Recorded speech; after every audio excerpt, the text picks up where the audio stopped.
So now let's talk about the creativity journey. So the creativity journey, this is what I have written.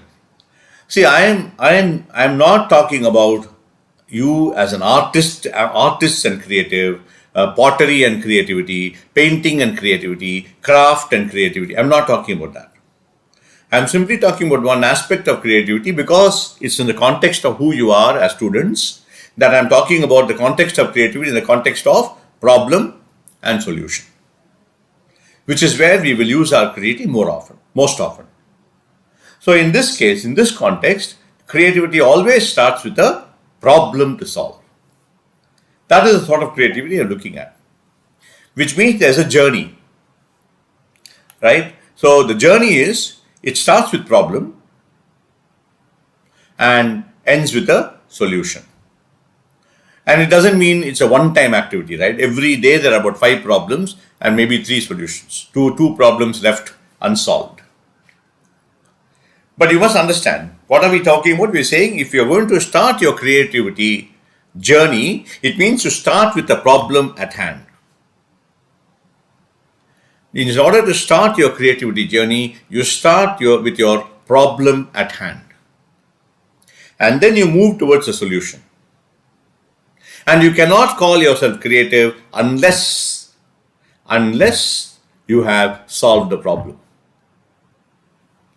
So finding solutions and implementing solutions, finding and implementing solutions is key to creativity. And between problems and solutions, there are steps and processes that we will see in the next chapter. But right now, you are understanding the creativity journey. The creativity journey is starting with a problem, ending with a solution. But what is a problem? What is the meaning of a problem? Very quickly, look at that. You don't have to read everything, but I'm just telling you what problem is, right? The nature of a problem. Have you seen a problem? Of course you have seen a problem. Have touched a problem? Many of you touched? No. But feel, yes. Feel anxious. Feel joyful sometimes. Feel happy solving a problem. Feel frustrated most of the time when a problem comes to you. And there are different types of problems. Big problems, small problems, family problems, friends problems, water problems. But everything will be going back to Maslow's triangle. So beautiful, right? Everything is fitting in now. None of those problems that I'm saying can go out of Maslow. Buying a car problem. So there are different types of problems. Why are some problems easy to solve? And why are some difficult to solve? We don't know. It depends on the nature of the problem. It depends on how much information you have, how intelligent we are to solve that problem. Some problems we are not able to solve at all. It depends on other people. There are so many factors, right? The easy problems are problems that, for instance, if I have a problem of finding a pencil in my house, easy. I just have to look for a pencil, ask someone. Easy to solve. But if I have to solve the problem of poverty, it's going to be so difficult. How can I solve the problem of poverty just like that?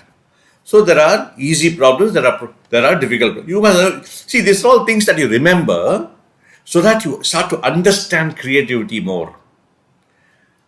Right? I know it's just theory. So hopefully sometime when we meet, we will not do so much theory, we'll actually do a lot of practical stuff.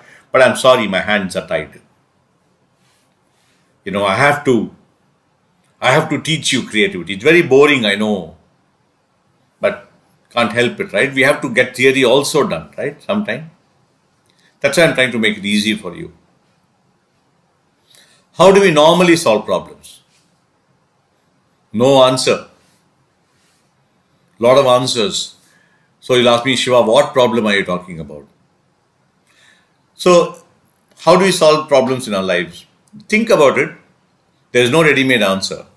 But we do solve it. We are good at it. Or bad at it. Both. When are you happy solving a problem? Right now I'm very happy solving a problem. Why? Because I'm talking to all of you. And I want to teach you. I want to get you people to reach the top of anything. And for that, you need creativity, which is why this course. I am the one who suggested that we have this course. So if you have anyone to blame, it's me. But you need creativity. You need to learn about creativity. I think every one of you can do well. Very, very well. Why well? And for that, you need creativity. What problems bore you? So many problems bore me. The problem of taking care of the house, boring. I'm sure you're writing down stuff when you are listening to this. The other problem that bores me is having to, when I go out of the house, I have to lock everything, see to it that the gas is off. I get very bored. And big boring problem for me is in my house we have two cars, so one car is parked behind the other. The car park is so badly done that one car is behind the other, which means if I have to take out that car, this car has to be taken out first and that car. It's not, I don't have a car. In our house we are about 4 or 5 people and we have a car. We have 2 cars. I have a car, my other car belongs to my wife, and we have to take out the car. And we have to do reverse, take out this car, keep it there, take out that car, keep it here, take this car, put it back there. It's so boring. Of course, and those problems irritate me and upset me also. So, what are we learning? We're learning that problems are there everywhere and we cannot escape that. But there are different types of problems. Big problems, small problems, boring problems, etc. Right? And then you say, what is the solution? Because you're the journey, right? You're sitting in the train. You started the creativity journey.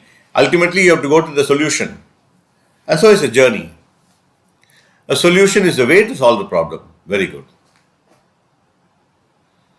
That is important. Solution brings closure. Closure. Remember these things because, when you have to talk about creativity, when you are teaching creativity, just remember them, write some notes of what is the meaning of closure. Closure means, I have solved a problem. So you ask me number of problems I have solved in my life, I'll say about 100 or 2000. But I can only say 2000 or 100 if I have closed it over. I've taken out the car, I've reversed it, I've put the car again, I've put that other car back, and I've taken this car. Closed. If I haven't closed one car, standing here, I'll still be reversing for the rest of my life. Most solutions do not, because we are not always sitting down and thinking so much about a problem, right? It's wrong. I mean, it's not the right way to solve a problem, but that's what we are doing. Right? I feel hungry, I go and eat. I don't really too much effort in thinking about I don't do. Right? Solutions are normally copied from others or made from experience. Solutions are normally copied from, so most of the time what we do, we copy the solution. We look for solutions and we copy them. And we also learn from our own experience, right? We find out, wait. 2 years ago I had a similar problem. How did I solve it? So therefore, we either copy other people. In biomimicry, you will learn that you copy nature. And we look at the experience, we are our own experience, right? We say, okay, I had a similar problem 3 years ago. How did I solve it? Some solutions may require extra creative effort. So therefore, for instance, solving the problem of poverty, for instance, it requires a lot of effort. So you have to really put all your thinking skills, all your creativity together. Therefore, creativity is a choice. Now you can decide whether you want to be very, very creative or you just don't want to be creative and simply solve problems as they come. But creativity is a choice. It's a good, nice thing to remember because you can choose to be creative. If there is a competition, for instance, you can choose to solve the problem, be a competitor, or you can shy away from it. More often than not, we shy away. I don't know why. But I am only asking you from today to start choosing creativity. If there is a problem, you be the first person to say, I want to solve it.